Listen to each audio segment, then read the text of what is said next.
பூவரச இலை அப்படின்னா என்ன? பூவரச இலைன்னா இந்த இலை தான். ஓ, இந்த இலையில மாவை வச்சு தட்டி பூனை தள்ளி வச்சு அப்படியே நம்ம செஞ்சு ஆவியில் வச்சு வைக்கணும். ஓ, இது இந்த இலை வந்து ரொம்ப சத்து மிகுந்தது. பூசண இலை தான் வச்சு செய்வாங்க சாமி. சரி, தேங்க்யூ. கடலைப்பருப்பு இந்த மாதிரி வேக வச்சு எடுத்து வச்சுங்க. வேக வைத்த அந்த கடலைப்பருப்பை அதில் போட்டுக்கலாம். இப்போது நம்ம துருவி வறுத்து வச்சுருக்க தேங்காயை அதில் போட்டுக்கலாம். பார்த்திங்களா, நம்ம உருட்டுற பதத்துக்கு இந்த தேங்காய், கடலைப்பருப்பு, வெள்ளைப்பாகு, ஏலக்காய் தூள் எல்லாம் வந்துடுச்சு. இப்போது நம்ம ஸ்டவ் ஆஃப் பண்ணிக்கலாம்.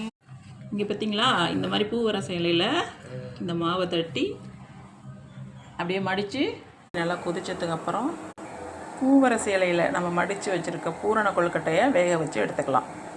10 நிமிஷம் வேக வச்சு எடுத்துக்கலாம். பூரண கொழுக்கட்டை தயாராகிடுச்சு சிவனுக்கு. நீங்களும் உங்கள் வீட்டில் ட்ரை பண்ணுங்கள். தேங்க்யூ. இலையிலேருந்து எடுத்ததுக்கப்புறம் பாருங்கள் எவ்வளோ அழகாக வந்திருக்குன்னு.